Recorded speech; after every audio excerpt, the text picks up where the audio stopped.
मैं एक ही सवाल पूछूंगा, बहुत ही सीधा सीरियस सवाल है करण त्रिपाठी जी। कोई भी व्यक्ति अपनी योग्यता के अनुसार कहीं पे भी नौकरी कर सकता है, अपनी आमदनी खुद वो जमा कर सकता है। वो मैं चाहता हूँ ये पूछना, और कई लोग पूछे रॉबर्ट वाड्रा को इतना पैसा क्यों चाहिए, राहुल गांधी को इतना पैसा क्यों चाहिए, एजीएल की जो भी था ये तो उनका नहीं था ना, ये तो हड़प ली उन्होंने, इतना क्यों चेक करेंगे क्या? मैं कभी पूछता हूँ, ये नेताओं के बारे में मैं सोचता हूँ हमेशा, करण ये नेता जो होते हैं इनको और चाहिए और चाहिए और चाहिए और चाहिए और चाहिए और चाहिए, कितना चाहिए भाई, इतनी लालच क्यों? कहीं कोई बैंक में नौकरी कर लेते करण जी, या कोई फास्ट फूड के दुकान में, कोई मैकडोनल्ड्स में नौकरी कर लेते, कोई कहीं कोई काम कर लेते, कोई है ना, कुछ अपने आप के जीवन को संभालने के लिए कोई आदमी कुछ भी कर सकता है। मगर ये डीएलएफ वाली डील जो है, इसको कहते हैं अंग्रेजी में गेट रिच क्विक, जल्दी जल्दी पैसा बनाओ।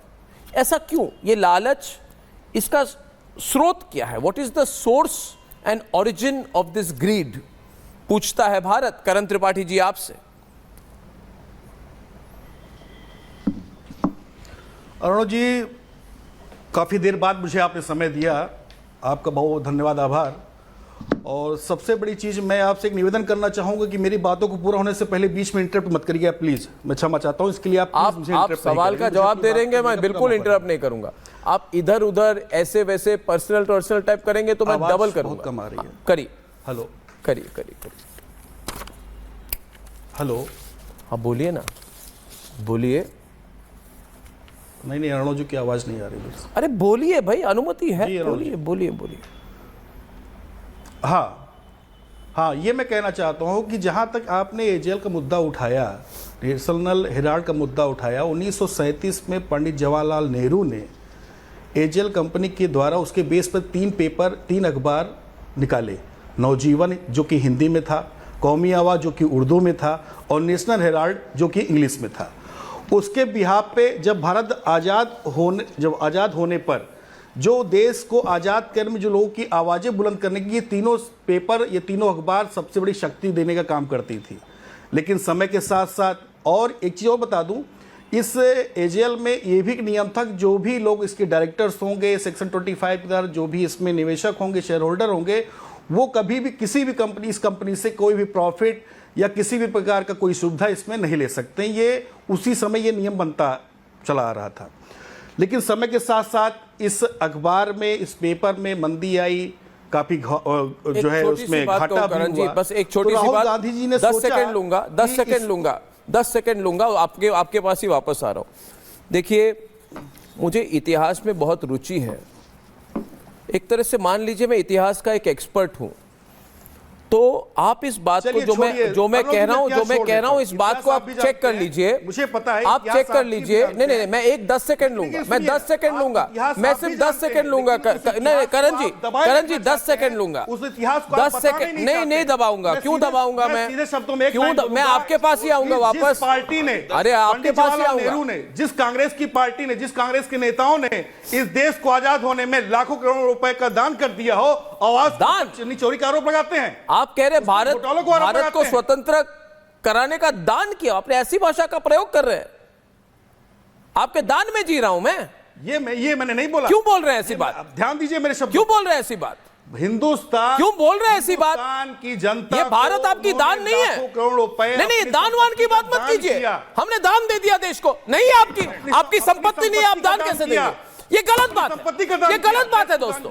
हर चीज आपकी संपत्ति, हर चीज आपका दान। मेरी बात सुनिए करण जी, मेरी बात सुनिए, मेरी बात सुनिए। आज मैं बोल के रहूंगा, आज मैं चुप नहीं रहूंगा, और मैं आपको इतिहास के बारे में आपको पढ़ाऊंगा, जरूर पढ़ाऊंगा, आपको सुनना होगा। सिर्फ 30 सेकंड लूंगा करण जी, उसके बाद आप कहेंगे अर्नब, आप कहेंगे उसके बाद अर्नब। क्या पंडित जवाहरलाल नेहरू ने, क्या कांग्रेस के, अरे वही तो बोल रहा हूं मैं, देश के लिए अपनी संपत्ति, अरे वही तो बोल रहा हूं मैं, मेरी बात सुनिए, कान खोल कर सुनिए, कान खोल कर सुनिए, कान खोल कर सुनिए। जो पार्टी इस देश, मन से सुनिए, दिल से सुनिए मेरी बात। इस देश के लाखों, रत्नाकर त्रिपाठी जी, कर सकती है। 5 मई 1950 की बात है, 5 मई 1950 की बात है। और अगर मैं गलत कह रहा हूं तो बिना संकोच बोलिए अर्नब, आप झूठ बोलते हो। मगर 5 मई 1950 को सरदार वल्लभ भाई पटेल ने एक पत्र लिखा नेहरू को, और पत्र लिखकर उन्होंने, सुनिए सबको ऑन एयर रखिए, पत्र लिखकर उन्होंने नेशनल हेराल्ड का समर्थन करने के लिए सरकारी मशीनरी के दुरुपयोग करने के साथ ही संदिग्ध धन उगाही के बारे में भी उन्होंने चेतावनी दी। ये पूरे रिकॉर्ड मेरे सामने आ चुके हैं, मैं इसको पब्लिश करने वाला हूं। और उसके बाद सुनिए, सरदार पटेल के पत्राचार में दर्ज इन चिंताओं को नेहरू ने खारिज कर दिया। कहा कि सरदार जी मैं आपकी बात नहीं मानता, जबकि सरदार पटेल एक दीर्घकालिक प्रभावों के बारे में आशंकित थे। दोस्तों बहुत बड़ी बात कह रहा हूं गौरव भाटिया, कि सरदार पटेल जी ने कहा नेहरू को कि ये मत होने दो, इसमें सरकारी मशीनरी का दुरुपयोग होगा और संदिग्ध धन की उगाही होगी। ये चिट्ठियां मेरे पास है। हेलो, बड़ी तीखी लगी ना मेरी बात करण? तीखी लगी ना? अरुणो जी लगी कि नहीं? बोलिए, आप सुनिए, आप बोलिए। भाजपा की प्रवक्ता करके बात करने लगते हैं। अरे भाई मैं बोल रहा हूं, आप मेरे को इतिहास पढ़ा रहे हो, अर्नब गोस्वामी को आप इतिहास पढ़ाओगे। और पांचना, अरे भैया क्या होता है? पत्रिका है, क्या बड़े बड़े देश के उद्योगपतियों से, लोगों से अभी उल्टी बात होती है उनको, अभी उल्टी बात, अब घुमाएंगे, अब घुमाएंगे, अब घुमाएंगे, घुमाएंगे। पकड़े गए रत्नाकर जी तो घुमाएंगे, पकड़े गए तो घुमाएंगे, क्या पकड़े गए तो घुमाएंगे क्या? कोई टाइम अप नहीं चलाते रहो। अयोध्या में रामजन्मभूमि स्टेट क्षेत्र में 2 करोड़ की जमीन 5 मिनट के अंदर 18.5 करोड़ में बेच दी जाती है। उसमें भाजपा कितने पैसे वापस दो, पैसे वापस दो। उसके लिए कोई आवाज ऑनलाइन खोलूंगा 30 सेकंड में। सरकार आपकी है, क्योंकि उत्तर प्रदेश पैसे वापस चाहिए हमें, जल्दी दीजिए।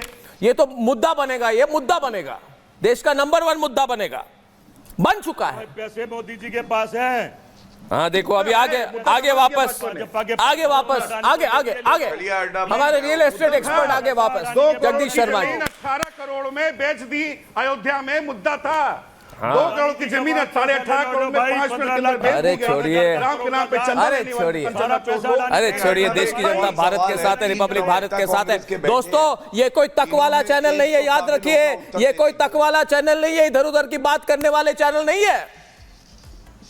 तथ्यों पे बात करते हैं, सबको चुप कर देते हैं, सब चुप हो गया आज, सब चुप हो गया। हमेशा से पूर्वाग्रह से आप ग्रसित